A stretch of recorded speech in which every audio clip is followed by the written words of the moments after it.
everybody.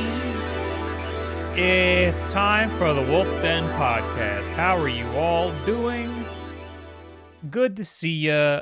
And Will, That's how me. are you? I'm good. I'm feeling great. I'm ready to go for this show. I went to the eye doctor today. I'm all pumped up. I could see everything. Shout out Dr. Cowan. I know you're watching this, all right? That's the family. That's the family eye doctor. Yeah. I don't have good enough insurance for him. I got the shithole Oh, man. eye doctor. Well, get on our level, man. I know. Unbelievable. That's why my eyes are. Yeah. Anyway, yesterday. Yes. I went to I needed eggs. I was in the area, Oh. only eggs. Oh. And I was next to a Whole Foods, so I was like, I'm just gonna run in and get some eggs. Yeah. Not a single egg. Yeah. Eggs are hard to come by. In the whole place. Yeah. Empty I got something the woke libs don't want you to know about. Oh. They don't want you to know about 20 large eggs in an egg carton. In a milk You carton. beat the system. There you go. There were two of these. Yeah. All the way in the back. Yeah. Hiding. Okay. So take that. 650, 20 large eggs. So all you progressives with your Kendrick Lamar Super Bowl shows. That's what they don't want you to know about. Unbelievable. Anyway, for the third week in a row, we're going to be talking about the price of the upcoming Nintendo Switch 2. Yes. What else do you want us to talk among about? other things. It's February. Nothing's going on. I mean, there's also some announcements. There's an announcement of a Sony State of Play. Yes. There's an announcement of the Switch 2 announcement, like the Direct that's going to... Yes. Yes. And before we get into any of that, though, Mm-hmm.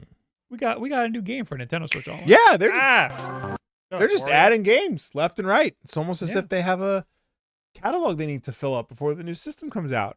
Ooh. But yes, coming to Switch Online with expansion pack for the Game Boy Advance library is Wario Land 4. Originally released for the Game Boy Advanced way back in the day. I don't know what year. I didn't play it. So I played a little bit. I'm not huge into the Wario. I've dabbled in them. Like they're weird because like you expect them to be Mario games, but they're not. They're gorgeous. Oh yeah.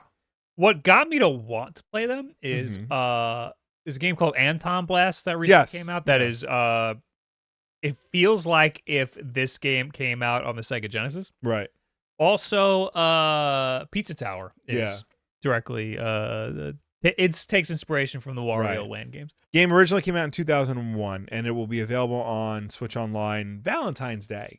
You're not doing anything that day. Let's be honest with us. I might give it a try again. On Valentine's Day, because he's not doing anything. I played a decent amount. Was it that one or was it 3? I think it was that one. I think I played a decent amount of that one, and I just couldn't get into it. But 3, I think, is a little easier to jump into. I think 4 has like a tutorial. Why is there a tutorial in my Nintendo game? I think because in my side scrolling. I mean, that was the style at the time. Also, again, like this plays very different from like a traditional Mario game. So maybe they wanted to remind people of that. I don't know. Yeah, they that's what it is. They're showing you how different it is. Anyway, also this week we don't have, this isn't a note or anything, but biggest news of the week in my life. I got a Best Buy notification that my Lenovo Legion Go S will be shipping on Friday. Okay. There we go. I was very unclear what the release date of that was going to be. Okay. Best Buy had it for Valentine's Day. Okay. But that's it. Right. Nowhere else was it posted what the release date is. The Legion Go S, that's the smaller version, right? Yes, but it's not even small. Right. So none of these things are small. It's the small, cheap version that isn't small or cheap. Yeah. So we'll see. We'll see what happens there. So what else? I guess PlayStation has an announcement. Yes. So real quick, tomorrow. You real quick do that. I gotta put my 20 large eggs in a milk carton away. Yeah, because I don't want it to go. You put that in the fridge because otherwise they'll go bad and they'll get the all 20 of them. They'll get the bird flu. That's how you get it. I listen to Robert F. Kennedy all the time. He talks funny. Should I read this news post as Robert F. Kennedy? No, I'm not going to do that. All right. Tomorrow, February 12th on YouTube and Twitch for news and updates on the great games coming to PS5. State of Play is back, baby. Tomorrow, February 12th, tune in live for news and updates on great games coming to the PS5. The show celebrates a creative and unique selection of exciting games from studios around the world. The 40-plus minute show begins February 12th at 2 p.m. Pacific, 5 p.m. Eastern, 11 p.m. CET.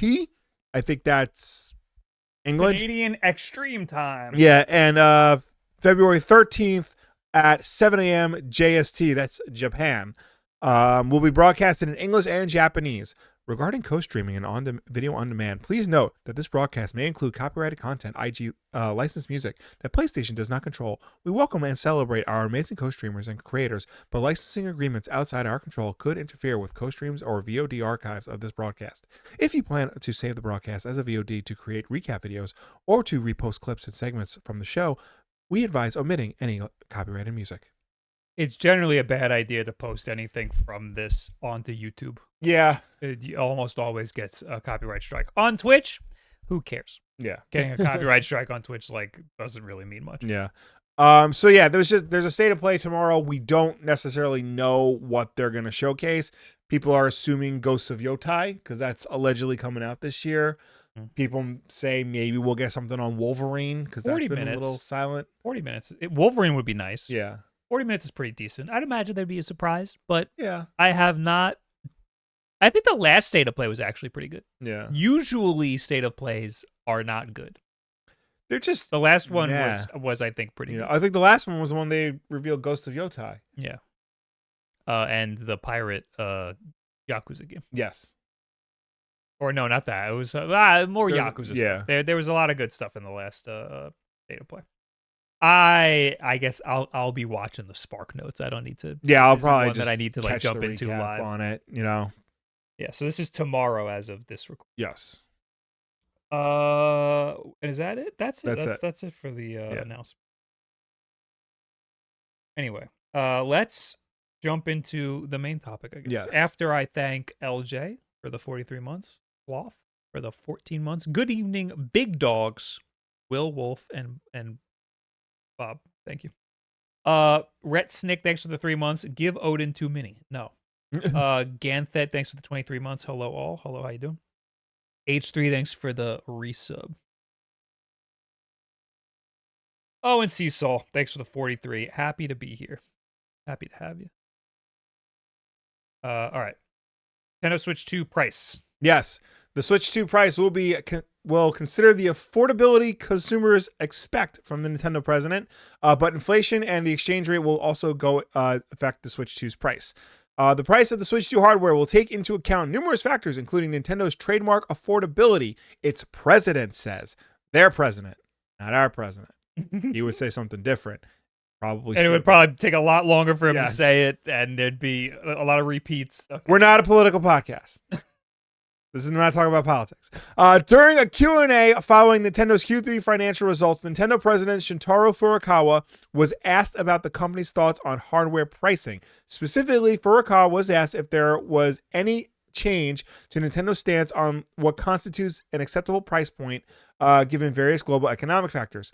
Furukawa replied that not only does Nintendo have to take into account Japan's increased inflation rate, it also has to consider the exchange rate environment has changed considerably since the Switch launched in 2017. That's something I haven't considered at all. Yeah. That's a big deal. The yen has been down like a lot. Not many people consider the economic factors of the whole world. Just the country they live in, which really is the United States. We're the only country that matters. We have the Super Bowl. Does any of you people have the Super Bowl? No, you don't. You got some other bullshit. You got FIFA. Ugh. Game sucks. Furukawa replied that not only does Nintendo have to take... I read that already because I'm just so patriotic. God damn it. However, he noted that Nintendo also has to consider the affordability that our customers expect from Nintendo products, saying the company needs to take all the factors into account when considering the price of its products. Furukawa said it was taking all the above into account when pricing Switch, but that it had nothing to announce at this time. He also said there are no plans to change the price of the original Switch at this time. Earlier this week, Furukawa told Japanese press that Nintendo will put measures in place to prevent resellers from significantly impacting Switch 2 launch supplies. Furukawa said that Nintendo has made preparations based on past experience and plan to prepare enough Switch 2 inventory to meet demand. According to an earlier report, Nintendo had planned to launch Switch 2 in late 2024, but priority was given to ensure the initial inventory of the successor console and lineup of software titles at time of its launch in an attempt to avoid widespread reselling. What do you think their measures are going to be to significantly to make sure that resellers aren't going to significantly impact the Nintendo Switch 2 launch supplies? Do you think they're just going to have a million? I think Switch that's 2s at launch? the obvious answer. Or are they going to do something like what Valve did, where they're going to be like priority to people who have accounts? I don't think Nintendo is that savvy enough. They're much. That would be great. That would be, but they're a much more traditional company, and like the traditional mindset is release it to brick and mortar stores and online retailers. It would be great if it was like, if you want it the launch week, and you have a Nintendo account, we'll ship it to your house. Yeah. If you want to wait till the second week, go to Best Buy. Yeah. That would be great. That would be. Because then you'd limit it one per account, and then you're good. Yeah. But they you're right. They're not savvy enough to do that. So I mean, they've clearly been working on producing these for quite some time, because we've seen all of the leaks, and all of those leaks are from manufacturers pumping these things out. So they probably have a million of these things lined up. Yeah. In terms of like what it will cost, he made a big deal about the affordability of it. And I remember when the 3DS launched, and it launched for like $250, and like they eventually came forward and lowered the price of it because it didn't match up with Nintendo's like history of affordability. So I do think... well, that's interesting, because the reason why they lowered the price is because it didn't sell well. Right. Because it wasn't received well for that high price point. Right. Them saying it didn't match up with their history of affordability is like a little bit of a backtrack. Right. But still, the point remains, So this is interesting, because I thought this article was going to be a different article. I thought it was going to be this one. Rumor, Costco placeholder might hint at a Switch price. Def more expensive than the soda/hot dog combo. Get it? A Costco joke. Nintendo president Furukawa, blah, blah, blah, blah, blah, blah, blah. A Costco Canada employee has taken to Family Boards to share something interesting they spotted behind the scenes. The employee, who shared photographic evidence, noticed that Costco's internal computer system had a Nintendo Switch placeholder listing. Along with that, they also had Nintendo Switch placeholder printout signage as well.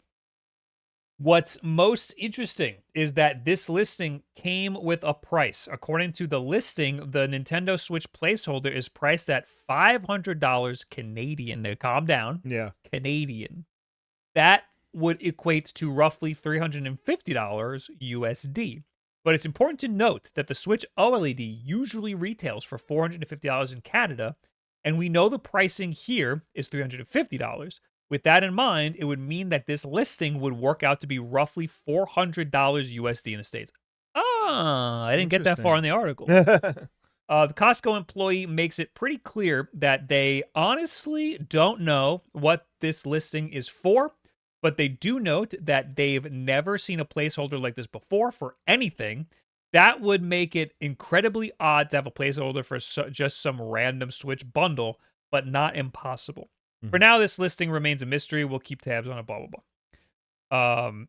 Now, I don't put a lot of stock into retailer leaks like this. Right. It's when you think about how these retailers put line items like this in the system. Yeah. It's just a guy who the company knows they're going to get Switch 2s eventually. So he's just putting information in there. Yeah. It's not like he thinks that this information is going to get leaked to IGN and then the Wulff Den podcast is going to start talking about it.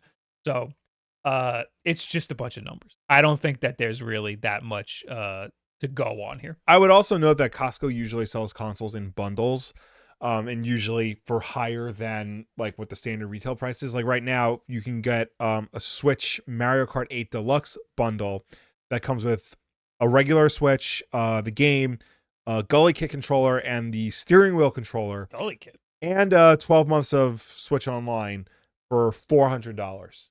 Okay. That's a lot of crap. That's a lot of crap. It's a good deal. But that is more, that's $400. So this $499 Canada price could be a bundle deal for the original Switch.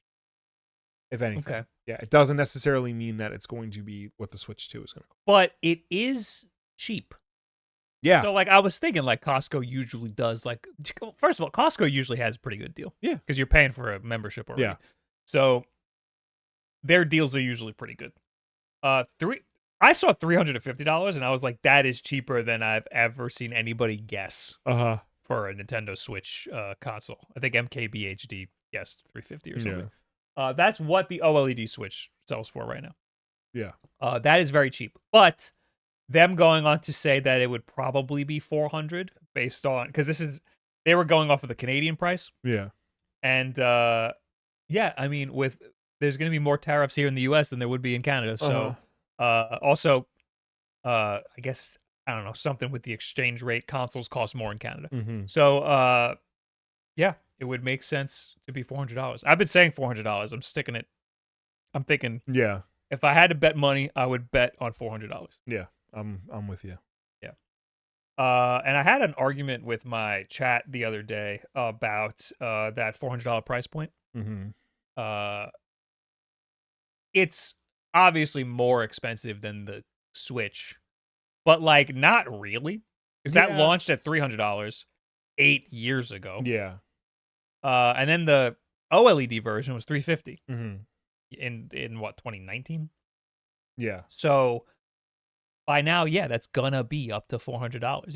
Even if it's the same price as it was by now with inflation and everything, it would be around $400. Yeah. I even have the inflation calculator for all of their previous consoles, starting with N64. That was 1996.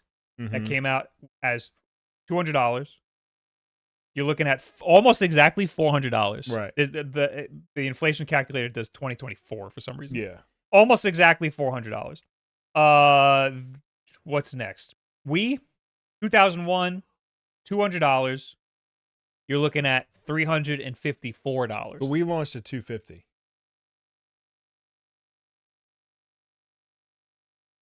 You're looking at $442. That's way different. Yeah.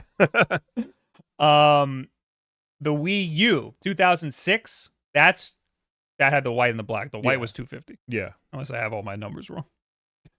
But that one's $389. Right. Almost $400.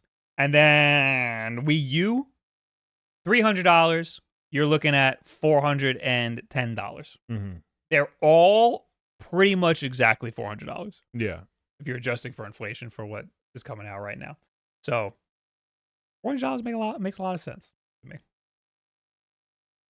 Nintendo also likes to make a profit on the hardware that they sell. Yes, that's a big thing for them, yeah. I don't know how much they're going to make on this one. I think this one's going to be really expensive, and they're going to want to keep that price down. Yeah. And I think they're going to expect to sell a lot. So they might not make that much of a profit on this one. I think the fact that they waited 8 years, to release the second one is part of that mentality. They waited long enough so that the technology they needed was cheap enough to put it into production. So, I mean, that was definitely a factor too, I would say, trying to think about how to make an affordable system for the masses. I'm excited to see a price breakdown of how much everything. I mean, the R&D, you can't really put a price on. It costs no, but the actual system itself, you can figure out what everything costs. They do that with iPhones all the time. Figure out what everything costs and how much of a profit Apple makes on it. I'm willing to bet they're not making that much on this new Nintendo Switch. It's probably not as much as it is on a regular Switch. Yeah, on the last Switch. Yeah. So yeah, that's what I'm betting all my marbles on. Is $400. And apparently the Costco leak. Should we put the Costco leak on the board? Huh. What was the Family Boards? It was a Family Boards guy. Yeah. Canadian Costco employee. Just put that Canadian Costco employee. I would like his name. Oh, Fammy boards. I could just click on Fammy. Canadian Costco employee. That's his name. Oh my god. Oh my god, there's 4,000 posts. Jeez. Oh, it's just an ongoing post. What the hell? I don't know how Fammy board. Hidden content is only available for registry. Okay. Guess I'm not going to see it. Does Nintendo Wire have the... Start on Fammy boards. Costco employee. Nope, Costco employee. Okay, putting Costco. I'm running out of room. Out of room completely. Right. Costco. I'll just put... Yeah. Oh, $400. I already have $400 there. There you go. Previously... Wait, $400 or $400 US? Yes. Because Canada was 500. Yes. Okay. Yeah, you know what? I should put 500 Canadian. Yeah. Because IGN kind of speculated the 400. Which I'm with them on that. Oh, there's even a picture. Look, here's the picture. Yeah. We didn't see that picture. Costco.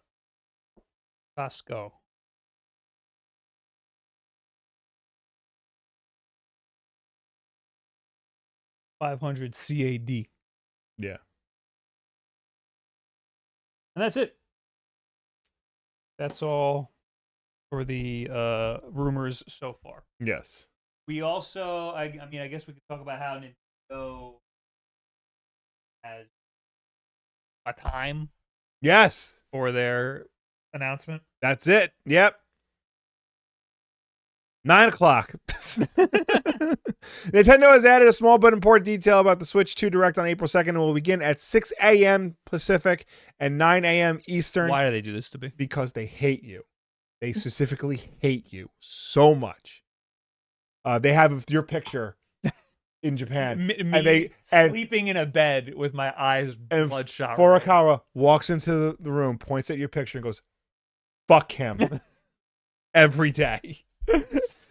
The streaming event will be focused on the recently revealed system and promises a closer look at the Switch 2. On Twitter, Nintendo revealed the specific starting time of the Nintendo Direct in April. The event was previously unveiled when the company officially pulled back the curtain on the Switch 2 last month with the reveal trailer. So far, Nintendo has confirmed the name of the system and what it looks like, but a lot of information is still missing. For instance, we don't know the release date, price, or launch lineup, particulars that would be addressed in the Direct in April. Also, this is on a Wednesday.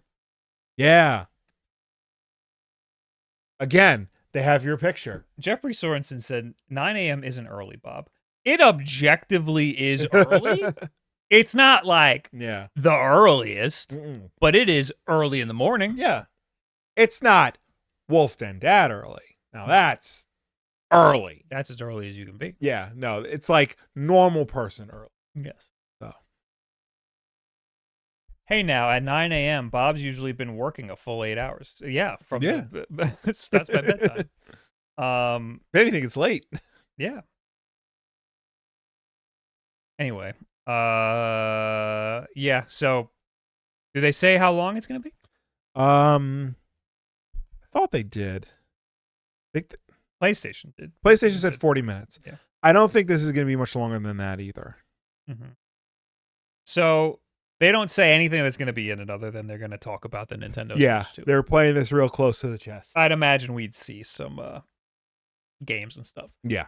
It's crazy that we're not going to hear anything about it until then. Yeah. Like, we're going to get rumors and stuff, but Nintendo hasn't shown any. They've showed, like, the bare minimum. Yeah. They showed us some mouse mode controllers. Have we showed the patents? No. I mean, I'm pretty sure they're showing as little as possible because A, they know they can get away with it, and B, like they want to build up anticipation for it. It's kind of similar to how they revealed the original Switch. They showed like all these things it could do, but they didn't extrapolate on it further until the reveal. Yeah, but they kind of showed a lot about what it could do. True. And they showed the mouse moving around. I think they showed a lot because it was so different from the previous system. This one is so similar to the previous. And that was a long trailer. This one's only 2 minutes. Yeah. Also, they showed the mouse mode But they showed it so briefly that so many people didn't think that those are mice. Yeah. So many people were like, a lot of people missed it, that's just an animation. Those aren't, you don't know that those are mice. Yeah. Which is ridiculous, especially now because we have confirmation. Yeah. Nintendo patented a mouse mode, and here it is. And don't show that to my girlfriend. Don't show that one either. There's all these different configurations. Very clearly, you have your left and right click on your left and right, on your index finger and your middle finger, and it also has a little thumbstick. You can rest your thumb on the thumbstick, and you get to move the thumbstick as well. And he's using fucking 2 in tandem. Then there's this configuration, which is like what you would do in the Lenovo Legion Go, where your left hand is holding the left Joy-Con as if it's a controller, and your right hand is using the right one like a mouse. Yeah. I'm very interested in this and confused by how this will work. It'll be very strange implementations in games. Well, yeah. Well, I think they're gonna have to have a game that like shows how this works. You know, like they'll need a couple. They'll need a couple. Well, they'll need at least one. You know, they'll need a pack in. Yeah. You can't give me 1-2 Switch. I mean, they could very well do that again. Give me 1-3 Switch, but put it in the game. In the or just a new Mario Paint. That's what we really want. It's a new Mario Paint. That would be amazing. Yeah, something in the console that shows us how this works and what we can do with it. Because when we get a new Nintendo toy, we like to show when people come over, you want to show them all this cool stuff it could do. And there needs to be a game or some sort of application that will easily show that to them. Yeah. Switch didn't have that. It had 1-2 Switch, but you had to pay $50 for it. And that sucks. If that came bundled in, that would be really cool. Yeah. So, anyway. I think this is gonna be a cool implementation. I don't think a lot of games are gonna use it like at all, but it'll be cool to try out. Yeah. Also, I like it because I could see myself. I mean, I mostly play at my desk. I got a big mouse pad right there, WulffDenapparel.com. But also, I can see myself playing it in the living room on my little coffee table. Yeah. Otherwise, people don't normally. Do people normally play on like a table, on like a surface? Well, people normally play like on the couch. Yeah, like tabletop mode. Yeah, that's what you need a surface to put the mouse on. I did it once just to say I could do it with the original Switch, but like, nobody I know like plays it like that. Well, even outside of tabletop mode, if you're in the living room, you need a flat surface to use the mouse mode. I don't know. Like nowadays, maybe it's different because like people use their iPads for remote play and Game Pass and things like that. So maybe nowadays, like that idea isn't so far fetched. But like, you know, I don't necessarily know if that's a common feature. Yeah, I'm curious to see. The Switch still has a kickstand. The Switch 2 still has a kickstand. So clearly, there's like Nintendo sees a need for it. I like the kickstand. Like I'm cool with tabletop mode. Right. My big question is how many people are gonna have a flat surface in their normal game area. Right. You know? Anyway. Caleb Fox, thanks for the 29 months. Curd Chemical, thanks for the 2 months. And Sea Soul, thanks for the 43 months. Edward Bova says Civilization 7 devs love what Nintendo is doing with the Switch 2 Joy-Con. Of course they do. Yeah. Nerd game. Use mouse. Okay. Well, Backlog.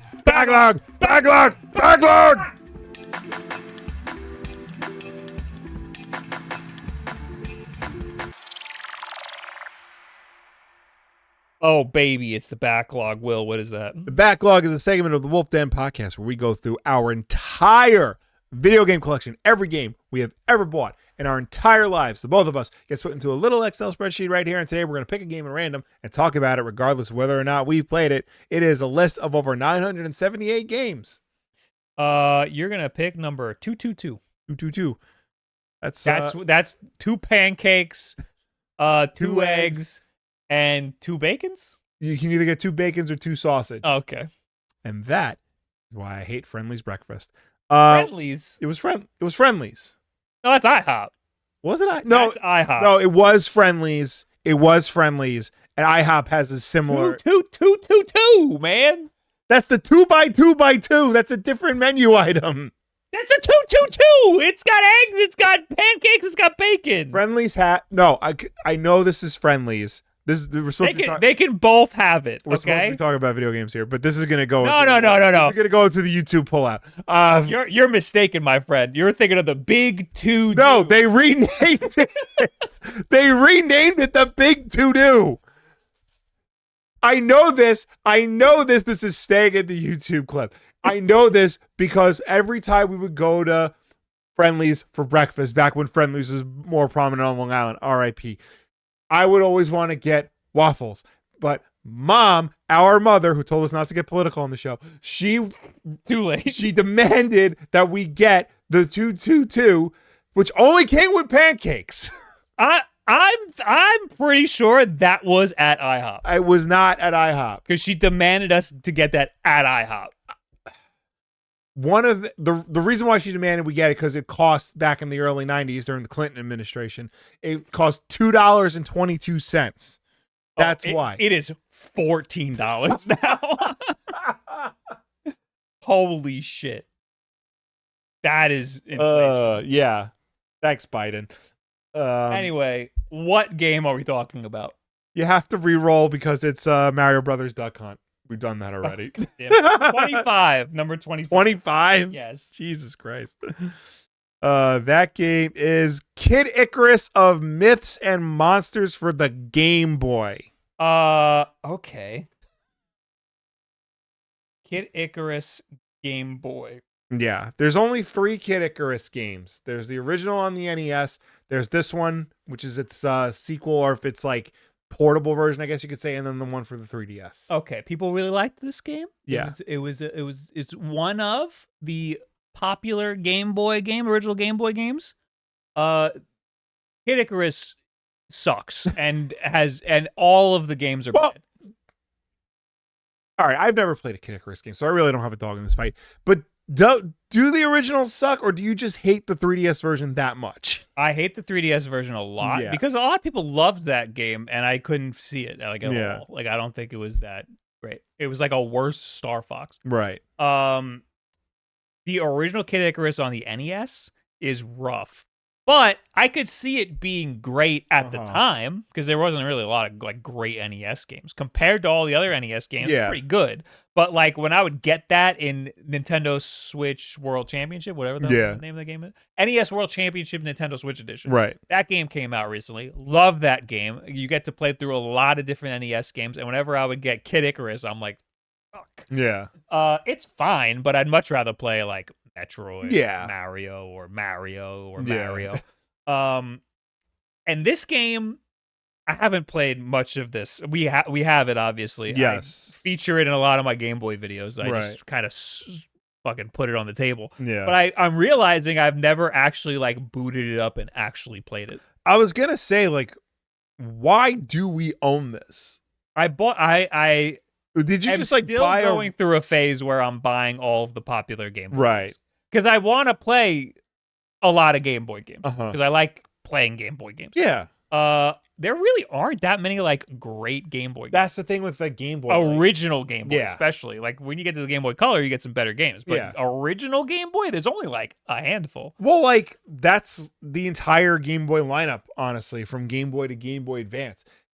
A lot of it's like filler Game Boy titles. Advance, you're getting to some good shit. You're getting to some good shit, but you still got like a lot of shovelware. You're still getting a lot of like, C tier titles. Still getting a lot of like weird movie tie-ins that like nobody really cares about. But my argument is that even on the original Game Boy, some of the games that are considered like the best of the Game Boy still aren't even like that. Right. Like the best, you got Tetris and Pokemon. Yeah. And then you got like the Mario, which is like those are weird. That's weird. The Mega Mans are weird. The Metroid, like it's a little it's not the best Metroid. Because like you're trying to do a video game. You're trying to do NES style video games on a system that can technically do it, but really shouldn't. Yeah. You know, because this, like, in fairness, aside from the fact that it's black and white, it does look like the NES game, but the screen is a certain size, so like you have to work within that specific screen honestly size. Doesn't look bad. No. But it's reminding me of Gremlins too. And that game fucking sucks. That game is bad. Also, too, it's a portable game, and like you're running on battery, like that's gonna die eventually. So you have to like restructure the game around like a finite amount of power. He's farming lives. Look at this. Yeah. The shot here. He's just killing this one guy over and over again and just grabbing the heart. Mm-hmm. I'd like to try it. I don't think I'm gonna be too crazy about I don't think this game is gonna sell you on Kid Icarus. No, I don't think. This, you know, it's funny because we don't have the actual NES game, the one everybody remembers. We just have the two other ones. No, but it's on Nintendo Switch Online, and it's in Nintendo World Championship. That's where I played it the most. Like I played it on Nintendo Switch Online because I was obligated to for a video. Yeah. But then I played it more in Nintendo Switch Online, the World Championship thing. And I went hard on one of the levels because it was like a weekly challenge or something. Mm-hmm. And it was fine, but would have rather it been any of the other Nintendo World Championship games. Now, I'm mostly familiar with Kid Icarus from Captain N, the Game Master, the late 80s, early 90s cartoon where a dude in a Nintendo jacket would use a zapper and go around video game land shooting people. And Kid Icarus was a character on that. He was a weird little guy who ended all of his sentence in Icus because he's Kid Icarus, even though the video game, his name's Pit, but they called him Kid Icarus in the TV show. So it's a weird. Do you remember the show at all? I remember. Yeah. It's like such a weird ass show. Eggplant Wizard was the main villain in the Kid Icarus games, and he's in the Captain N and the Game Master TV show. You kids don't know how good you got it with your faithful adaptations of like The Last of Us and, you know, Sonic the Hedgehog and whatnot. This is what we had to deal with back in the day. I can't find reviews because it's too old. But the reception on Wikipedia says the game has been met with generally favorable reviews. A writer of the UK publication Nintendo Magazine System awarded it a score of 71%. That doesn't sound favorable. And described it as a fairly jolly adaptation of the NES platform game that provides the fun, but is now getting rather long in the tooth. Joystick said that it advances significantly beyond its predecessor, yet remains unquestionably Kid Icarus, the same weird game about shooting snakes falling out of inverted clay pots. Mm-hmm. A Game Pro reviewer with the pseudonym The Great McGillicuddy found the game's controls to be precise and accurate and gave its gameplay the magazine's maximum score of 5 points. Wow. Yeah, so it seems like generally favorable with the exception of Nintendo Magazine System. Yeah. Who gave it a 71%. You know what? I'll try it. I'll load it up for a quick second on my mod retrochromatic, see what everybody's making a hubbub about. Yeah. But gotta be honest, don't think I'll be loving it.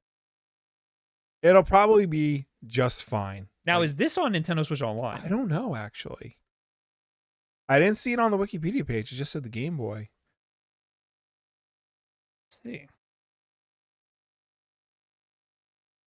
I mean, you got some pretty great games here. Yeah, you probably got some like better games on there.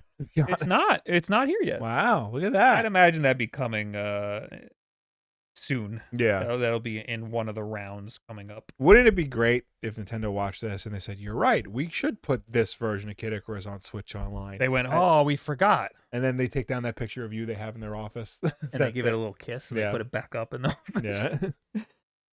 Guys, thanks for watching the backlog. Sure, check out Kid Icarus. I'll try it. Maybe. I don't know. And leave a comment about it. Come to a podcast. Yeah. Goodbye. Bye. Professor Rock, thanks for the 4 months. Here is my free Prime sub. Hope it helps towards getting a Switch 2. Thank you. It does, actually. Yeah. Okay. Next is the PSN Went Down. Oh, yeah. Remember that? Yeah. How long was it out for? Over 24 hours, Sony's PlayStation Network was down from Friday to Saturday evening. Surpassing 24 hours, it was one of the decade's longest unscheduled outages of a major video game network. The outage was wide-reaching, including PSN's accounts management, social features, the PlayStation Store, and more. Yet, as the service returned online, information on the cause, let alone the fix, remained vague. Late Saturday night, a Sony Interactive Entertainment spokesperson responded to Polygon's request for comment with the following statement. Sorry, I got an ad for The Gorge, starring Miles Teller and Anna Taylor-Joy on Apple TV+. Network services are fully recovered from an operational issue. We apologize for the inconvenience and thank the community for their patience. All PlayStation Plus members will automatically receive an additional 5 days of service. The statement builds upon the company's slight, blunt initial update from Friday, shortly after the outage began. The official PlayStation Twitter account message: "We are aware of some users might be currently experiencing issues with PSN. For more details, go to this website." At 3 p.m. Eastern on Saturday, the Twitter account posted a message promoting M.2 SSD expansion for the PS5, presumably scheduled to publish this weekend. Otherwise, the account remained silent. At 6:50 p.m. Eastern, Sony had yet to provide additional clarity, causing concern for some PlayStation owners who remember the infamous Sony Pictures hack in 2014. On Blue Sky, The Verge's Tom Warren wondered, in the absence of comment from Sony, if a DDoS attack could be to blame. PSN outages can be monitored on Sony's PSN status page. At the time of publication of this story, all features are marked online.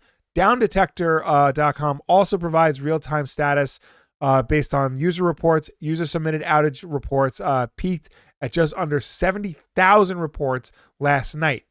Would-be players shared their frustrations across the web with comment counts well into the thousands or even tens of thousands, as seen on the Reddit thread where PlayStation Network Went Down remains the top trending topic of the day. So it's back, right? It's back. Okay. But it went down and up again with little to no communication from Sony as to what happened and how they fixed it. A very strange way that they handled it. Yeah. Very weird. It's honestly very similar to how they handled the big PlayStation Network outage in 2011 when it went down for a month. Like, they didn't say anything for like a week.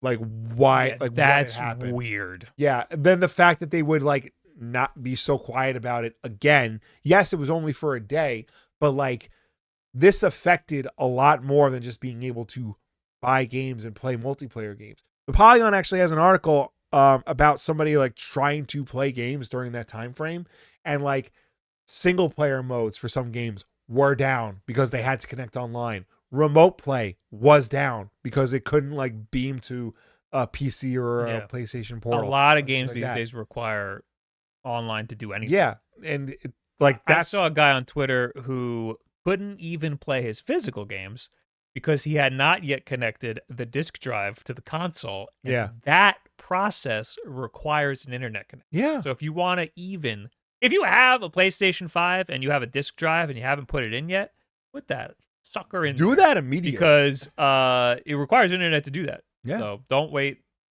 till it's too late to do that. Yeah.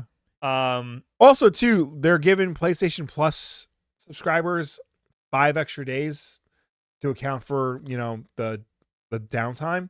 That's nice. But what about all the people who aren't PlayStation Plus subscribers?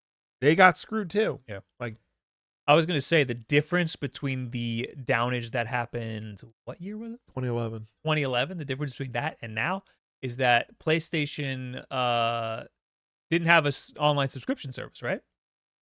I think they did. I remember, was it a previous outage then? Because there was one outage where everyone was like, this wouldn't happen on Xbox because on Xbox you pay for the service. So 2011 was the big one. That was the one where they got hacked and everything went down. And I'm trying to think when PlayStation Plus first. Sony began offering an optional paid subscription service for PlayStation Plus in June of 2010. Okay.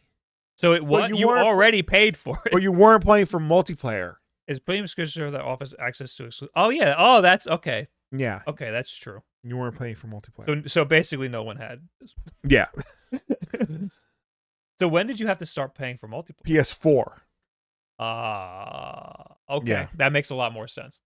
Okay, so it wasn't that big of a deal. I mean, it was a big deal when the PlayStation Network went down for weeks, but they didn't feel like they had an obligation to like make good with everybody because they were like, you're not paying for this anyway. Yeah.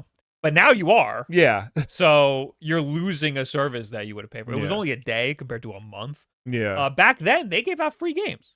They did. No, they like definitely like did their best to After like their month, they were like, here's 2 free games. Yeah, they they were definitely pretty decent games if I remember. They did their best to like make up for it and like apologize for it after the fact, but you would think they would learn their lesson from that. They would like be more forthcoming with like what happened and like, be more transparent with their customer base. So that's the big thing, the lack of communication and, not making it up to everybody, just the people who pay for PlayStation Plus, which like I get, but like it still sucks. According to the outage from 2011, the article on Wikipedia, it says, in a press conference in Tokyo on May 1st, Sony announced a welcome back program as well as selected PlayStation entertainment content. The program promised to include 30 days of a membership for PlayStation Plus for all PSN members. So this was like an upgrade of the online service that you already had. I lost my spot. While existing PlayStation Plus members received an additional 30 days of their subscription, so a free month. Curiosity subscribers received 30 days. Sony promised other content and services over the coming week. Hulu compensated PlayStation 3 users for the inability to use their service during the outage by offering a week of Hulu Plus. That's nice. Sony announced that 2 PlayStation 3 games and 2 PSP games would be offered for free from lists of 4 and 5, respectively. The games available varied by region. Oh, we have them. Oh, there's a whole there's a whole thing. Mm-hmm. So you get to choose 2. Yeah. Okay. So in North America, you had Wipeout, Little Big Planet, Infamous, Dead Nation, and Super Stardust. Yeah. For PlayStation 3. And for PSP, you had Little Big Planet, Mod Nation Racers, Pursuit Force, Killzone Liberation. Those are pretty big deal games, those especially are back games, then. Yeah. This time around, they offered 5 days. 5 days. 5 days. Which I think, if like, you already paid for this service. Yeah, if you didn't pay for the service, too bad. Yeah, they should do. I mean, back then they offered you free well, time. Again, back then was a bigger deal. I believe they offered you a month. Yeah. Give us the 5 days. They should give, if you're not subscribed to PlayStation Plus, they should have given you a 5-day trial of the service. I got a nice little notification on my phone today. Yeah. PlayStation, thanks for the $20. I forgot I was subscribed. I remember the PlayStation Network went down like the day Portal. No. Yeah, no, it was the day Portal 2 and Mortal Kombat 2011 came out. They came out on the same day. Oh god. And like that really like messed everything up for them. Yeah, it's a huge deal. Yeah. It's a huge deal for a downage of that scale. Yeah, and it happened on a weekend. Yeah. So I could see why it would take a long time. It's the Super Bowl weekend. Yeah. People are doing stuff, but like weekend's prime game time. Yeah, let's hurry some stuff up here. Yeah, like I wonder how much they lost. Yeah. Probably not much. Honestly. Probably not much, but at the same time, again, like the transparency that it just wasn't there this time around. I think that's what upset people the most. Right. Okay. Is that it for PlayStation? Yeah. We can although somebody in the chat wanted to address something. Oh. Open Series Fox says, Bob, did you like the mod retrochromatic more than your analog? The video that I made it sound like you thought it was okay, but your comment a moment ago suggested you might like it more than came across in the video. I think he's referring to me saying that I would play my Kid Icarus game on my mod retrochromatic. I was just saying that because I have a vision in my head of the game sitting next to the mod retrochromatic, because it's in like one of the first shots in the video is the game is Kid Icarus next to it might even be in the thumbnail. That's the only reason. Also, it's a Game Boy game, and that is just a Game Boy. So I don't know. It just seemed more convenient to just pop it in the mod retro than it would be to pop it in the analog. I think the analog's a better value. That's it. As per the experience of playing a Game Boy game, I think they're pretty much the same. Yeah.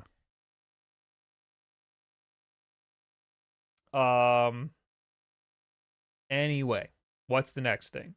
EA thinks Dragon Age: The Veilguard would have been better if it were a live service.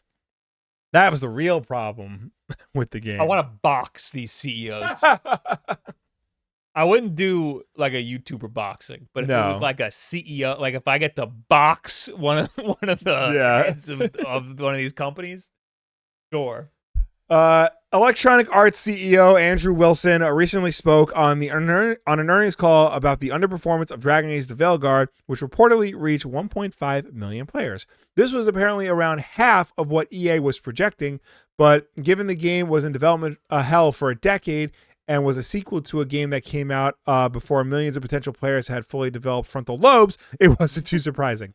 Wilson, however, is convinced the reason the long-awaited RPG sold fewer copies than the company wanted is that it wasn't a live service game. That's not the sentiment BioWare fans want to hear with the development of Mass Effect 5 still on the horizon. God. On an earnings call per PC Gamer, Wilson's answer as to why the game underperformed conveyed a deep lack of introspection on the effects that a long and difficult development had on Dragon Age. It also seemed altogether disconnected from the video game industry at large. In order to break beyond the core audience, games need to directly connect to the evolving demands of players who increasingly seek shared world features and deeper engagement alongside high-quality narratives in this beloved category, Wilson said. Dragon Age had a high-quality launch and was well reviewed by critics and those who played. However, it did not resonate with a broad enough audience in this highly competitive market. In summary, he thinks Dragon Age would have done better if it was a live service game rather than a story-driven single-player RPG BioWare excels in creating. Multiple shifts in direction weighed down the Veilguard's 10-year-long development cycle. One iteration was an online multiplayer game with repeatable levels and all the live service stuff nobody asked for in a BioWare game. But the studio made the complete pivot after the critical and commercial failure of Anthem, the RPG studio's looter shooter detour that became a cautionary tale for how forcing live service features into studios not built to make those games will only ever have diminishing returns. There's an odd dissonance in Wilson saying the Veilguard's problem is that it didn't appeal to people looking for another forever game to add to their growing list of competing live service titles on the market. If live service were in and of itself a universal selling point, we wouldn't be seeing these games being sent out to die on the regular. Baldur's Gate 3, a dense single-player RPG that builds upon the foundation of BioWare's old style, became one of the biggest games of the past decade. Obviously, the children don't simply yearn for the live service minds. The Veilguard's problems were that it was a continuation of a 10-year-old cliffhanger that was not newcomer-friendly, was met with good but not universally glowing reviews, and was only marketed in earnest for 4 months. And it was woke. It is a miracle that BioWare was able to right the ship after a decade of publisher-mandated pivots, and the reward has been a complete restructuring of the studio, excising people foundational to its legacy. This kind of blinder wearing isn't new for EA, though. The company notoriously claimed single-player games were finished and then changed its tune when one of its own studios had a recent success story in Respawn's Star Wars Jedi games, despite its competitors releasing critically and commercially successful single-player games the entire time. So it's not surprising that Andrew Wilson would attribute the Veilguard's underperforming to something EA can only contextualize in its own catalog. Baldur's Gate 3 might as well not have happened if EA didn't make it. All this has people worried about what it could mean for Mass Effect 5. The writing is on the wall that BioWare has one more chance to get to right the ship, And since moderate successes aren't enough anymore, it has to be a cultural moment on the scale of the original sci-fi trilogy. Hearing that Wilson thinks the key to success is repeating proven mistakes should scare any Mass Effect fan, but if BioWare is once again forced to capitulate to something it isn't built for, the series and studio's legacies will continue to be diminished until there's nothing left. I'm assuming that the CEO is saying that if Dragon Age the Veilguard sold as much as it already did and also was a live service game, that it would be profitable or worth it for them. However, it probably wouldn't have sold as much of it as it did if it was a live service game. I think the problem is if it sold as well as it did and was a live service game, it would still be considered a failure because live service games like need to have a much higher player count at launch in order to be deemed a success, because they need people to come in and spend money on microtransactions as quickly as possible to recoup the loss. And they spent developing online multiplayer games that require servers and, you know, admins to be like keeping an eye on everything all the time, you know, as opposed to a single player game where once the game is done, the game is done, you know? Yeah, I don't think that they're talking about like the whatever they would have put in, whatever money they would have put into the single player game. Imagine if they just put all of that money into a live service game and then it made the exact same, it sold the exact same amount. That's what I'm saying. In his mind, he probably thinks if we had this type of success and also it was live service, we would probably make more money on the back end from the live service aspect, which is stupid because people probably wouldn't be happy. When's the last time people were happy about an EA live service game? Not that I can think of. So it extremely tone deaf. And you learned the wrong lesson. And what I don't understand is Andrew Wilson was the CEO of EA. He was the one who said that like single player games were dead 10 years ago. And then he's doubling down now. The Jedi games came out and they were a massive success. They were everything that he thought games couldn't be. And those were the games people were reaching for. So like clearly he has learned nothing. Bad games are dead. Stop making them bad. Yes. Doesn't matter what type of game you're making. Just stop making it a cash grab. Yeah.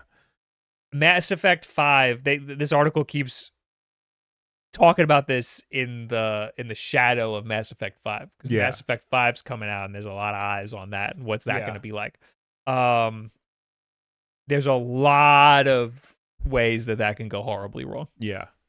And I don't know what they could do. I don't know what they could do with Mass Effect 5 that'll make people excited about it. I don't know either, honestly. And we talk about this with Ubisoft. Like a lot is riding on Assassin's Creed Shadows for Ubisoft. It's like a make or break game for them. Mass Effect 5 is a make or break game for BioWare at this point. They need to now have a hit on their hands to make up for all the mistakes that are not technically their fault. Yeah. You know, it's all things that were forced upon them by the greater EA. Things like using Frostbite for Mass Effect Andromeda, making a live service game in Anthem, you know, trying to figure out what to do with the Veilguard for over 10 years. And now whatever the hell Mass Effect 5 is going to be. Yeah, and there's a lot of outrage about BioWare's past failures. Mm-hmm. And I don't think they're like 100% warranted. Like Mass Effect Andromeda was worse than the other Mass Effect games, but like not by that much. Right. Anthem had a lot of good stuff in it. It just, I guess, fell flat because it was heavily live service and people weren't expecting that. But there was a lot of interesting stuff that Anthem had going, but they instead of fixing it, they kind of just closed it. Yeah. And the same thing can happen again. They could have a small failure turn into a really big one if they handle it poorly. So I don't know. I hope it's good and I hope people like it. Yeah. But I can't see a world where it blows people away. Yeah. And it kind of has to blow people away. Yeah. It can't come out and be like good.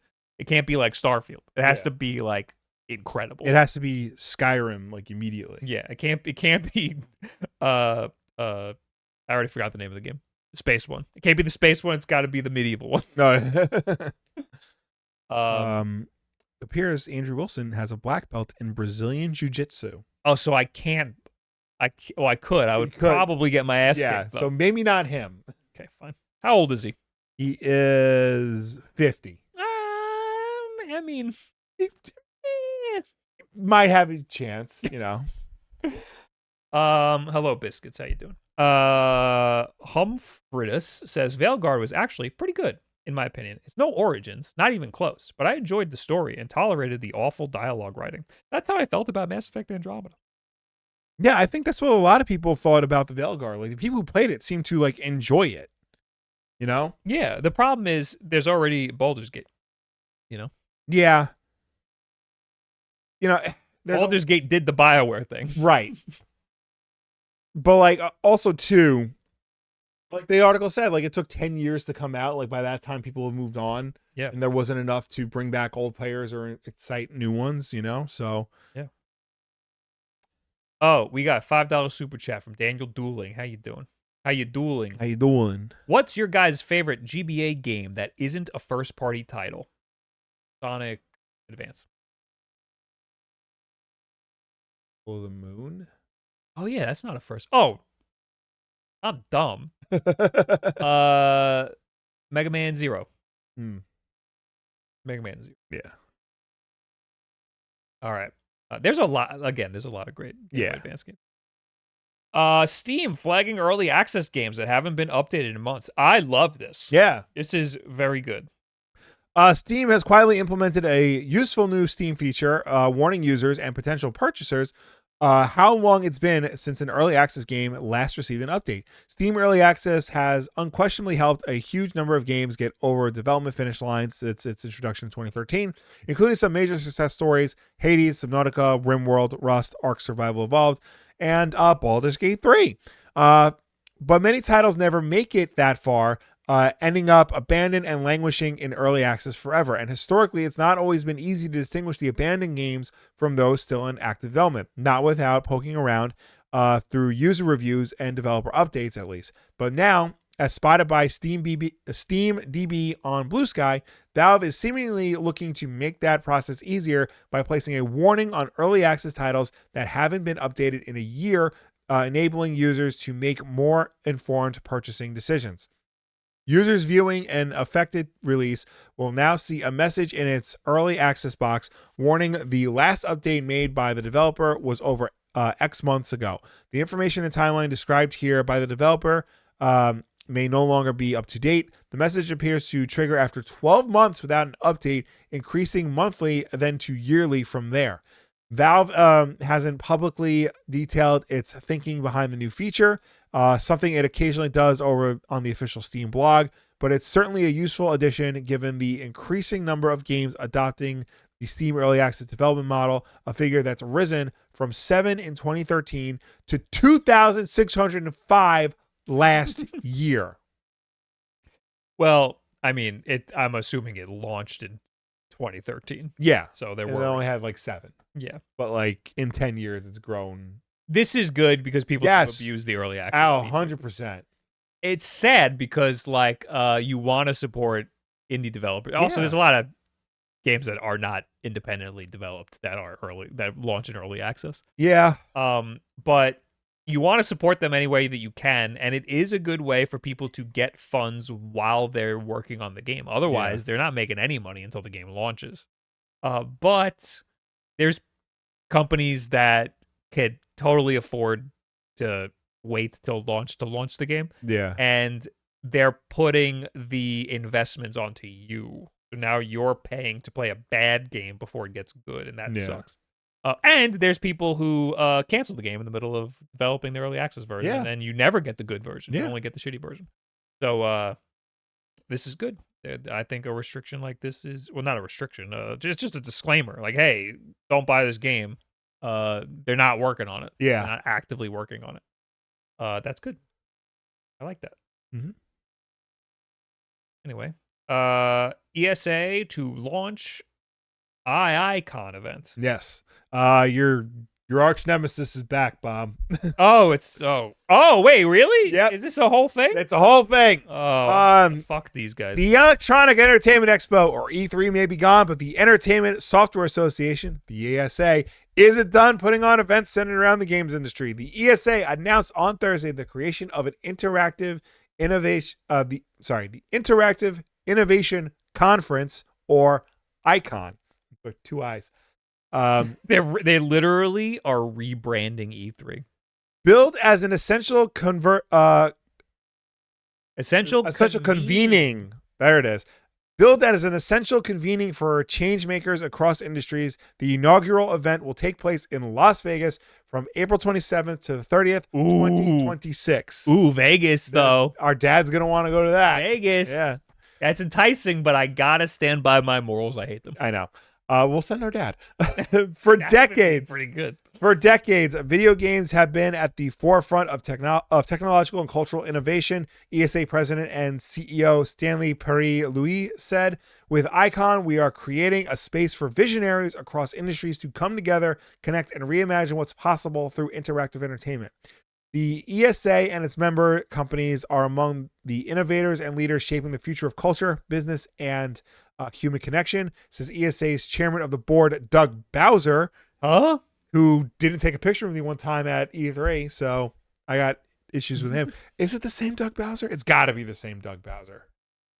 How many Doug Bowsers could there possibly be? It's a natural role for ESA to host and support an event that fosters an open exchange of new ideas with our peer industry leaders. IICON is bringing together change makers from across industries to envision how the strengths of the interactive entertainment industry can break entirely new ground. As for what organizations will take part in the event, the ESA revealed that Amazon, Disney, EA, Epic, Microsoft, Nintendo of America, Sony Interactive Entertainment, Square Enix, Take-Two, Ubisoft, and Warner Brothers will have a presence. According to Nintendo Life, it is the same guy. Okay. He didn't take a picture with me that one time. IICON will bring together some of the brightest minds from the industry to navigate present challenges and harness the opportunities ahead. Christopher Hartman, the vice president of Amazon Games, said, "Despite being run by the same organization, this event isn't being touted as a replacement for E3, which was often filled with large presentations and, in later years, thousands of games. The ESA says that IICON is tailored to visionaries, thought leaders, and innovators across industries that intersect with interactive entertainment. More details on the event, such as speakers, general access, and more will be announced at a later date. Attendance will be invite only."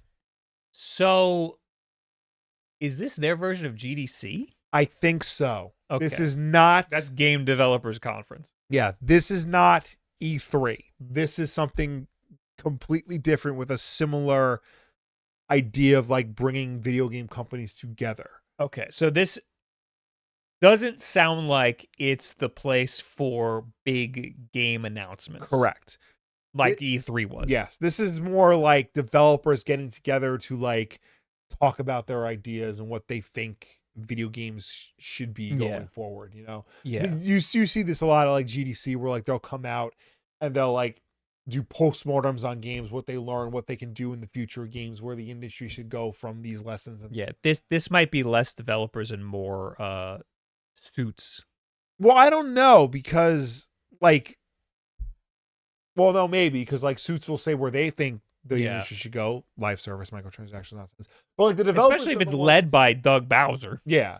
If he's I don't know how involved he is. But like developers are the people actually making the games. So like they should be the ones that like out there like talking about like what they could do to like make game development easier and better and more accessible. GDC feels more independent, even though they have a lot of AAA games. Yeah. But it's not like the corporate guys talking about it. It's the developers talking about the games. It doesn't feel like a corporate event, and this will probably be a lot more corporate. Yeah. Very weird. Also, I had no idea Doug Bowser is the friggin' chairman of the board of the ESA. Yeah. that means that Nintendo will probably have something here. But they said Nintendo was going to be involved. Yeah. Yeah. So it's always a question whether or not Nintendo is involved with E3 when that was happening. Yeah. So I mean, you don't know how involved they're going to be. Yeah. Or what this is even going to be. So it won't be till 2026. Also, it could just not happen because the last 2 E3s or 3 E3s just were announced and then canceled. So this could also just not happen. Yeah. Very strange. Yeah.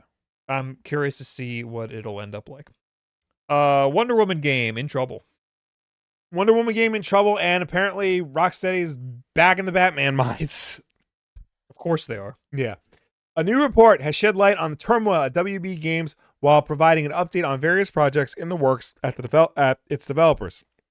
Bloomberg's Jason Schreier reported on concern about the upcoming slate of games from WB following the exit of Chief David Haddad. The company has had a troubled 12 months, first with the catastrophic release of Rocksteady's Suicide Squad Kill the Justice League, and then the disappointing release of Smash Bros. Style brawler Multiverses. Warner Bros. Discovery has said Suicide Squad's failure contributed to a $200 million hit to its business, and Multiverses added another $100 million on top of that. $100 million for that game? Yep.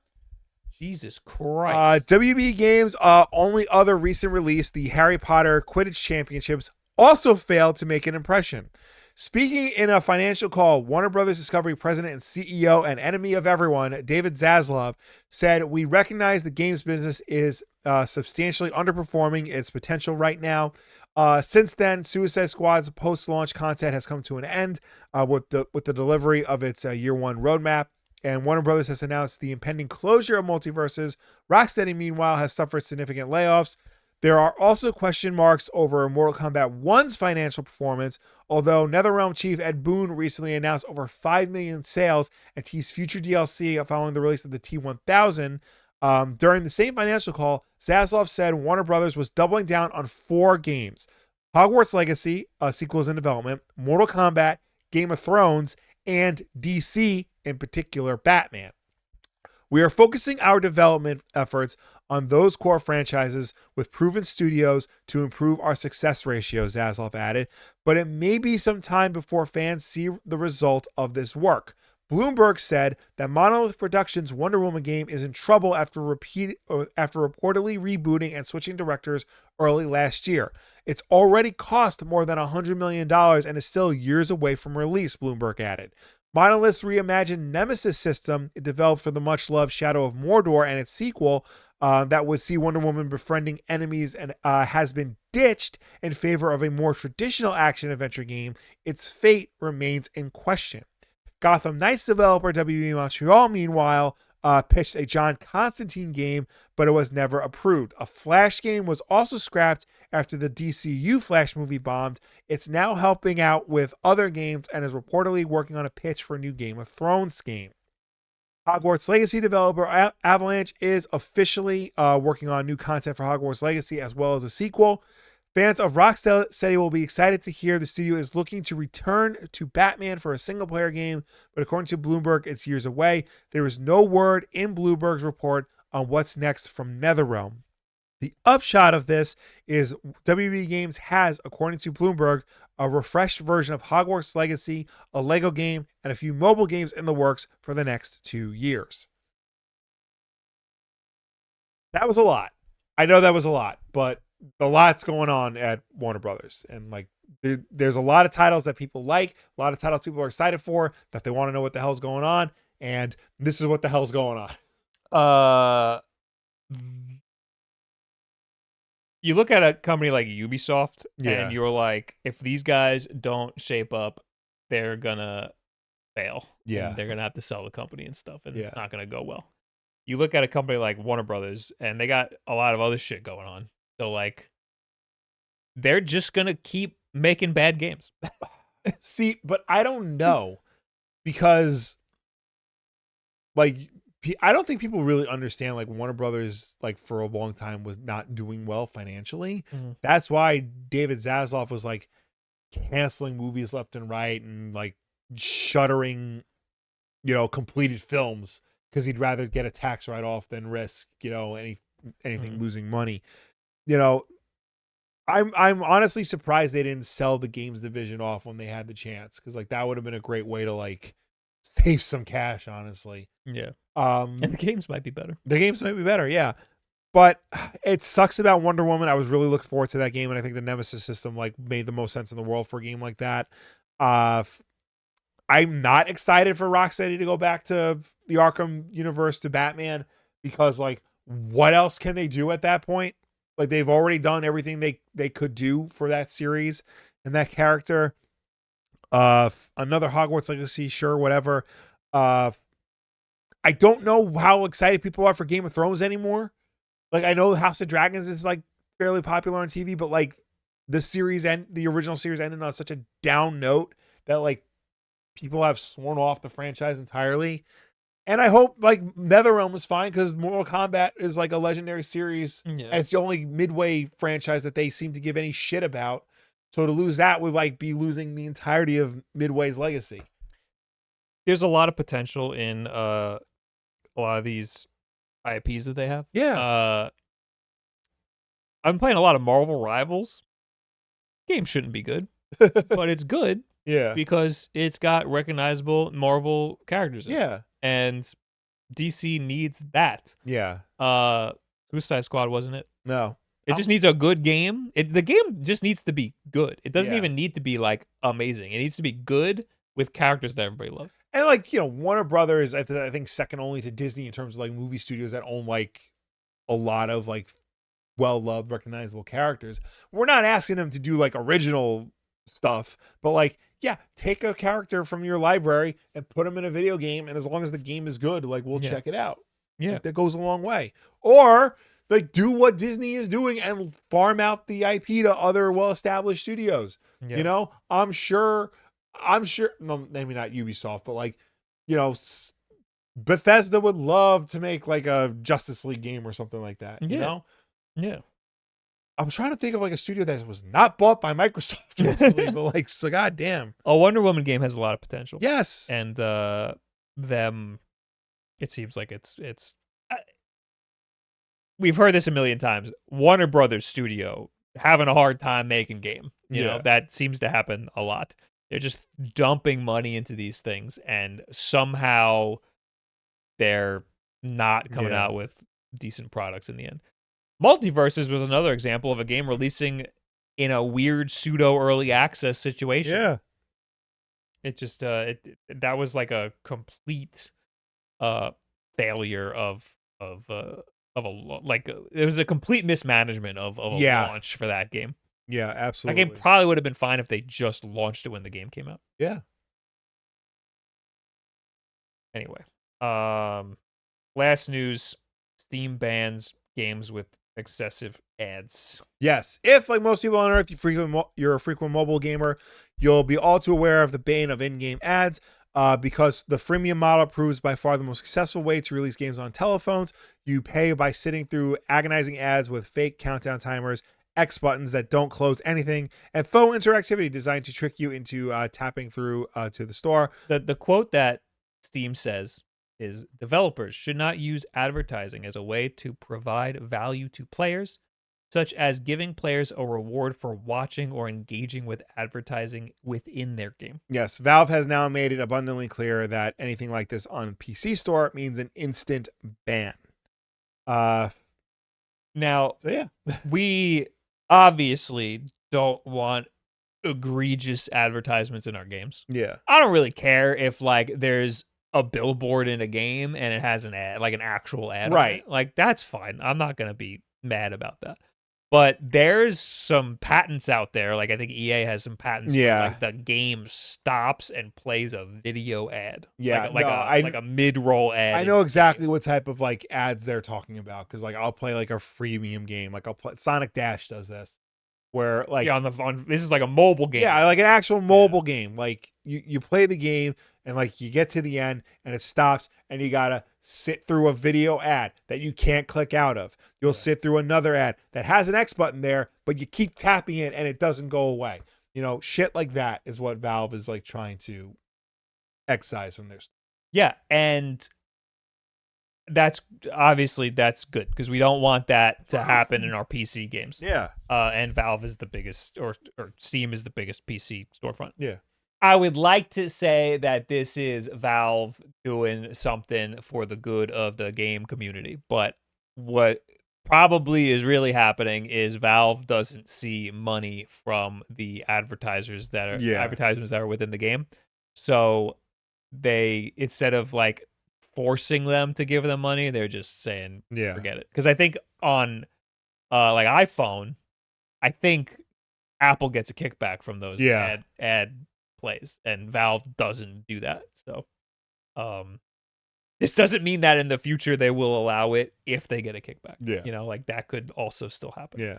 But anyway, Valve is policing the PC game space, and it seems to be a positive for us as of right now. Yeah. Ubisoft has games where you get a pop-up to buy the battle pass while playing. While playing? I mean, a lot of games have that. Yeah. But while playing, in mid-play? Hey, is that it? That's it. That's it. Word of the week! Word of the week! Word of the week! This is just a visual one. You just got it's a Homer Simpson Snoopy hybrid drawn into a latte. Yeah. Anyway. All right. I guess we'll talk to you guys. Yes. Let's start with people who have comments on last week's Wulff Den podcast or on the YouTube channel.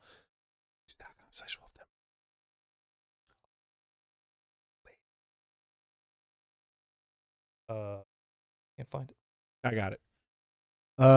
Last week's show, Fernando. You don't want to know how much we end up paying to import a Retroid Pocket 5 to Brazil.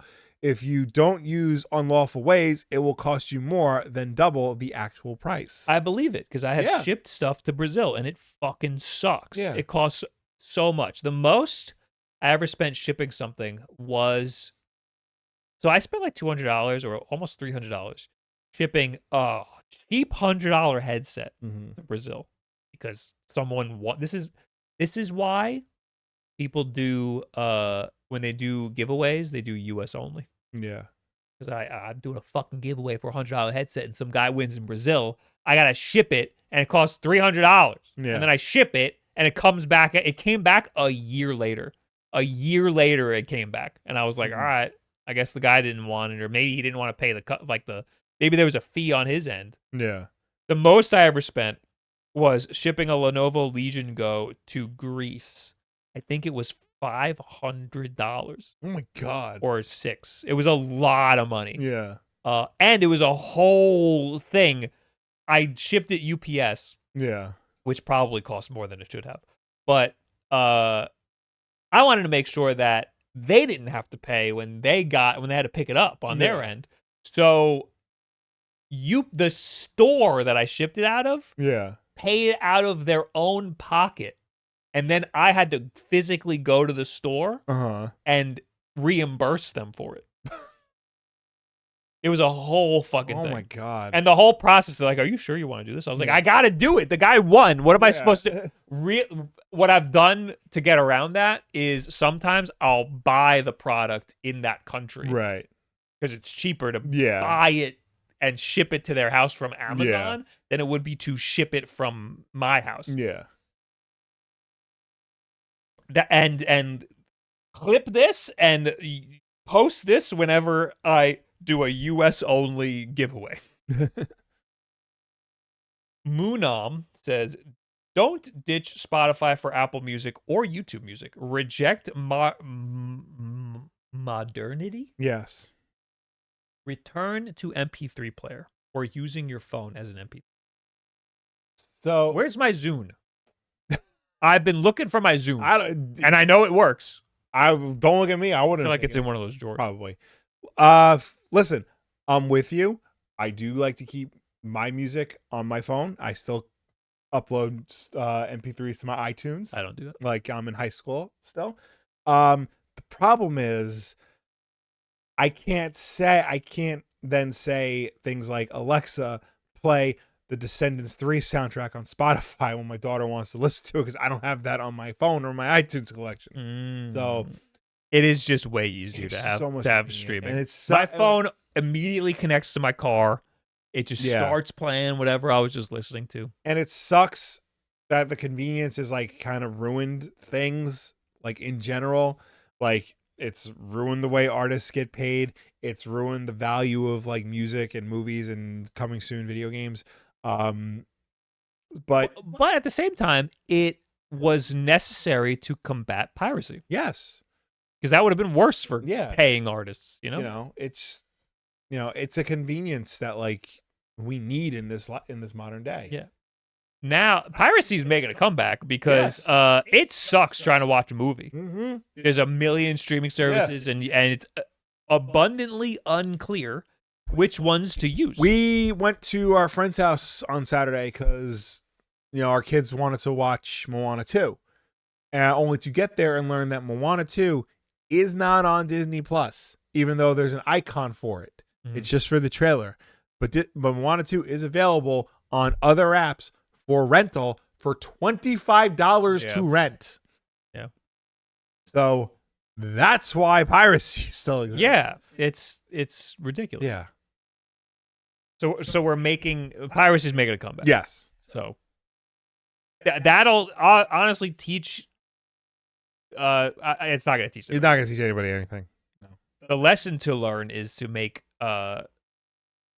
We'll take our media in the path of least resistance. Yes. And it's become piracy's becoming the least resistance yet again. Yeah. And the CEOs will learn the wrong lessons from it, and our lives will be worse for it. Yep. The Casual Canuck says, Will, you're getting the point of COD wrong. The campaign is shit, sure, but Black Ops 6 genuinely is a good COD game.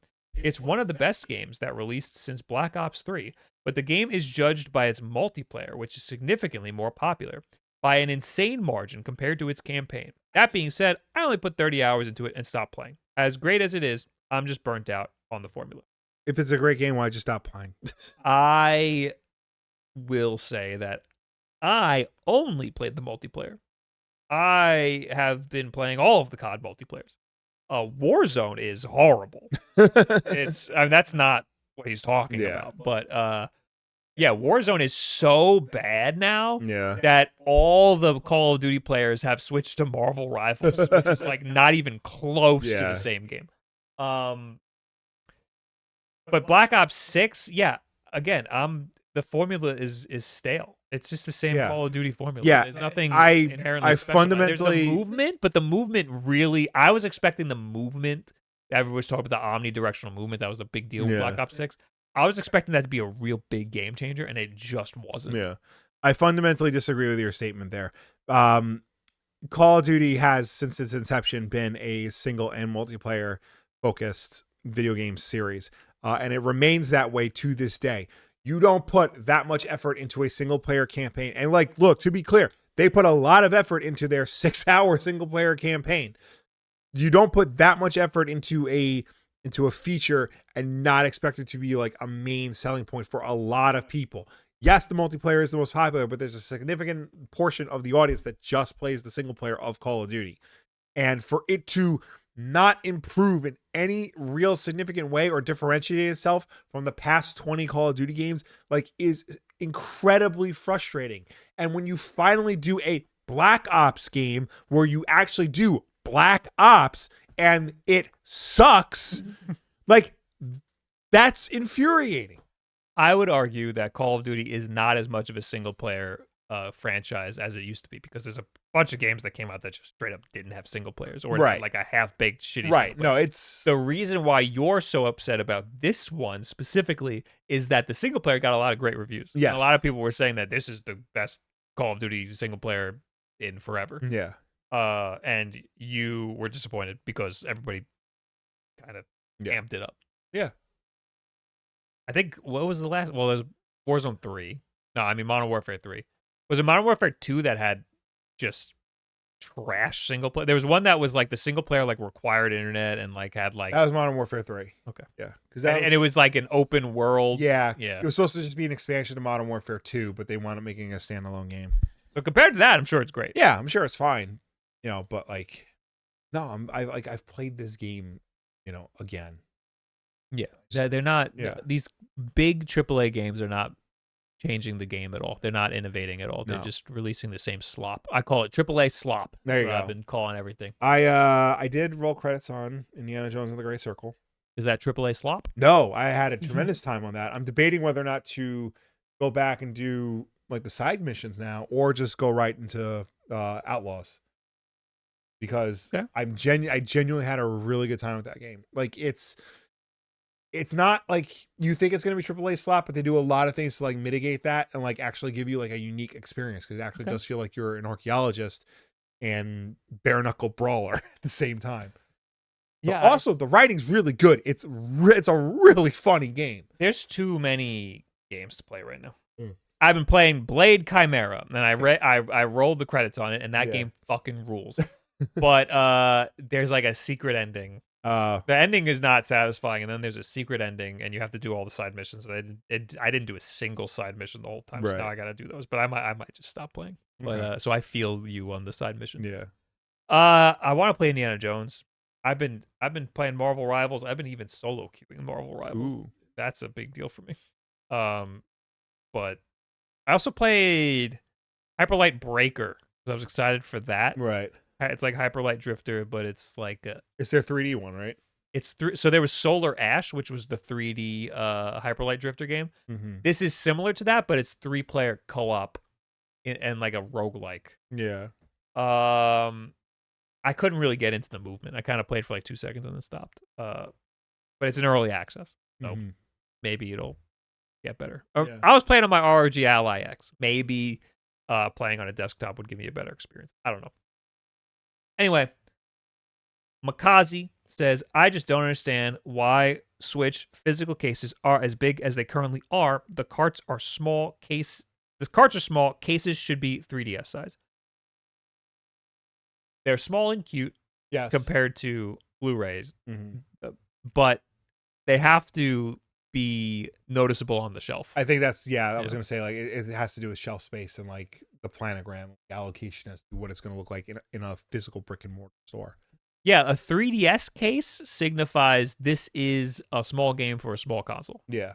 So a Switch case, I guess like bookended, it's like the same height as like a DVD case or a Blu-ray case, but it's not sticking out as much, you know. So I say just make it the size of a Blu-ray case. Yeah, that would make everybody's lives easier. It's a waste of plastic, but yeah. Action Replay says, you guys make my days at the office move along much quicker. Thank you both. You're welcome.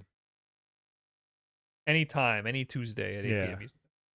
All right, I'm looking at the chat. We got Professor Rock with the $2. Wulff Den Music. Make it happen, Bob. You got it. I'll make a whole app just for you.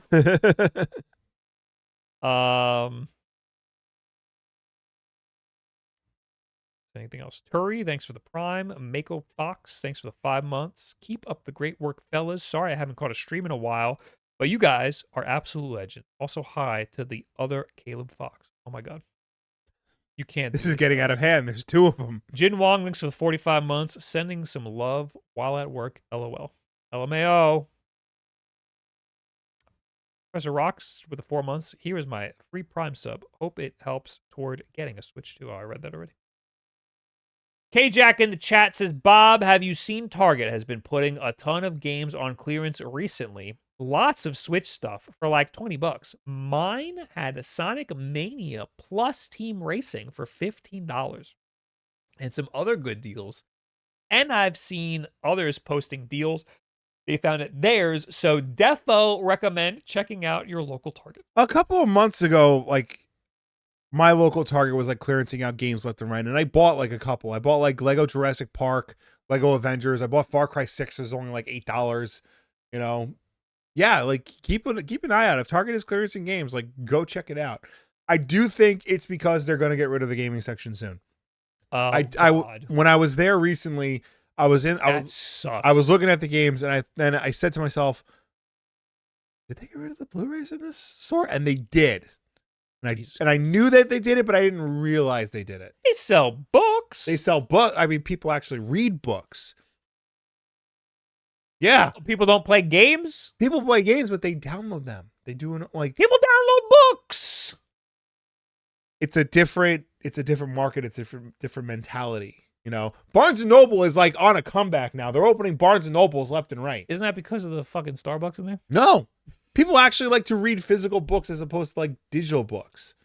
Whereas like with video games, it's all on the device anyway. So like, why do you care? You know?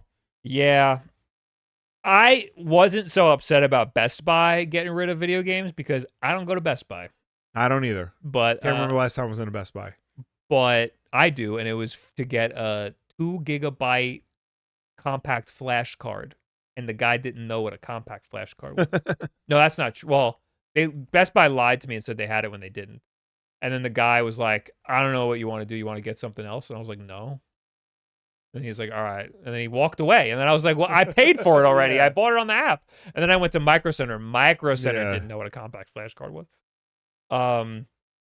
Anyway, what were we talking about? Oh, I didn't care about Best Buy getting rid of them. Target I go to. Yeah. And to be honest though, I don't buy games there. I just look at the game section. Yeah. I go there and I look, oh wait, Mario Wonder kiosk, and I play that.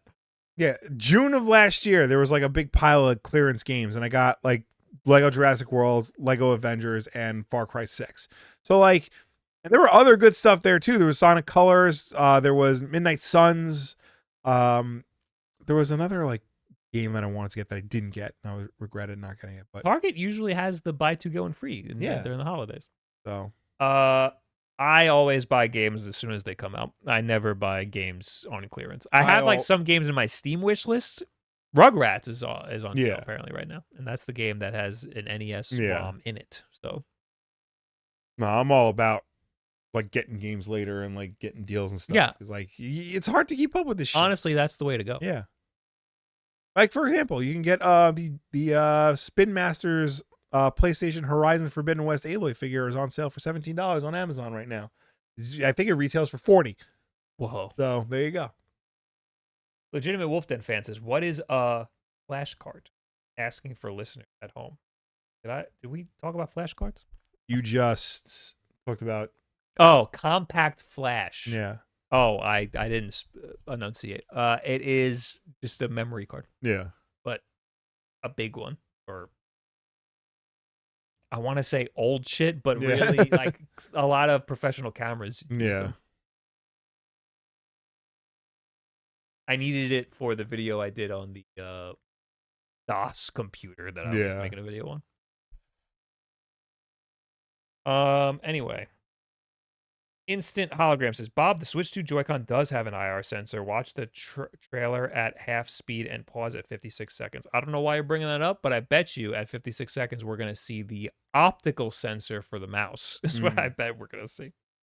Which I think is an infrared sensor, but it's not the same as the infrared sensor that's in a Joy-Con now. Yeah. It's a completely different thing with completely different use case.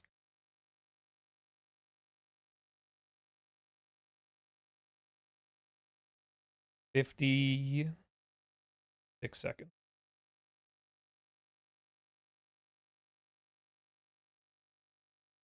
Oh, wait. Do you see it? I don't see anything. I can see like a little square at the bottom of the screen underneath where the contact point is. That is the optical sensor. Yeah. That's what we're looking for, right? Well, he says infrared sensor. It is the same as Joy-Con now. This? No. Are you talking about this? This is definitely not the same as Joy-Con now. This is the lens in it is a short throw optical sensor that you would see in a mouse. If they're saying it's the same thing. If they're saying it's the same as the Switch now, then it should mean it's on the bottom of the right Joy-Con. Well, yeah, and it has like a big window because it has a longer range. It's only like 4 inches, but it's not the same as a mouse. Right. It's a different thing. Go back 50. Up here. There you go. That's not a window. That is not a window.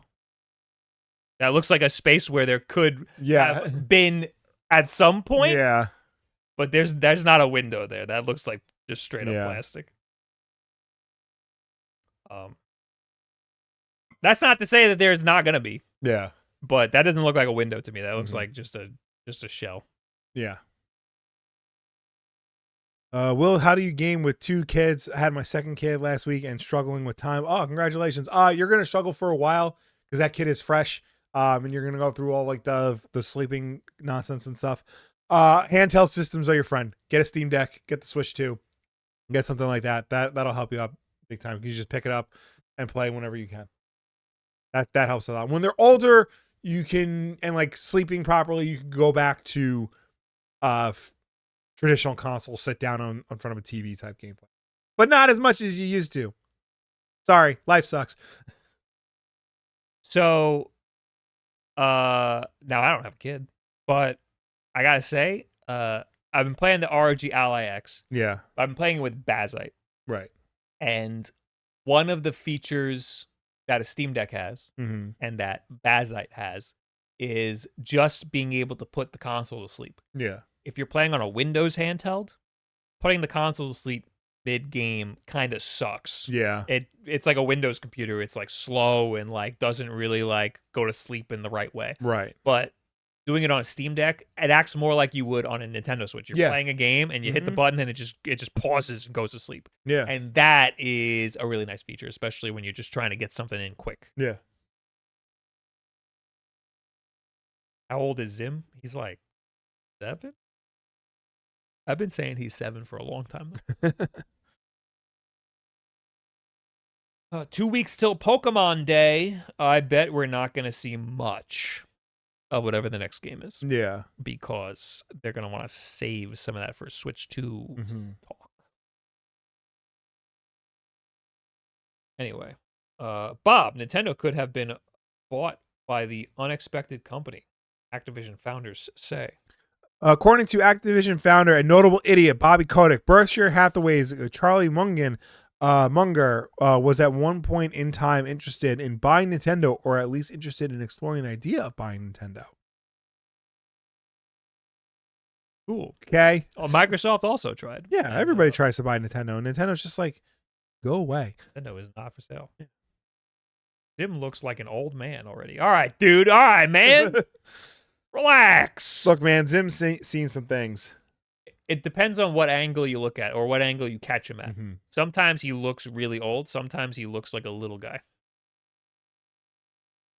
Do you think we will see Halo or Starfield announced for PS during this state of play tomorrow? That's a possibility. There's all the rumor that I heard Hellblade 2 is now coming to PlayStation. You'll probably get one, but I'll be willing to bet that Sony is so petty they won't acknowledge it. See, I would be willing to think that Microsoft wouldn't want Sony to make that announcement. I would think they would want to be the ones to do it themselves. Yeah. You know? Yeah.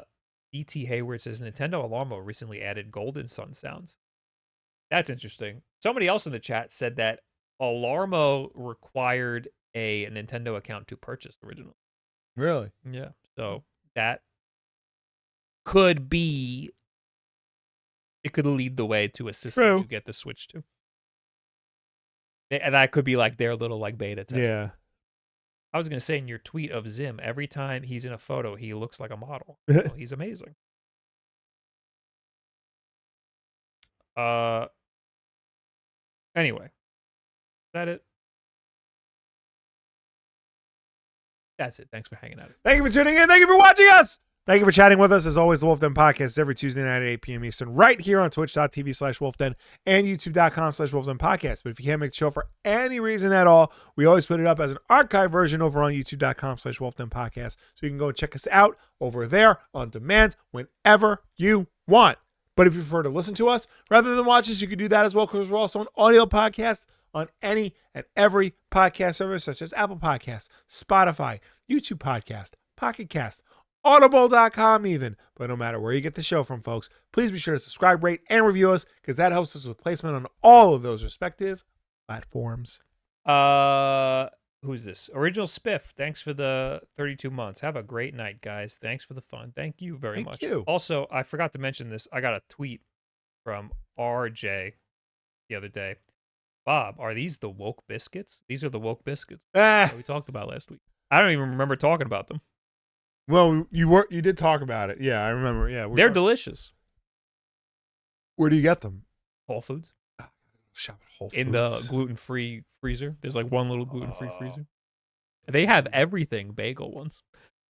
I'll be streaming on Thursday here on Twitch. And I'm going to have a video. I'm talking about All Effect. Ooh. Not a lot going on this week. Hopefully I'll get the Lenovo Legion Go S soon. Anyway, go watch AJ. And we'll see you later. Goodbye. Bye. Hold on, you gotta do what? Okay. Bye. All right. There you go. Hey. All right.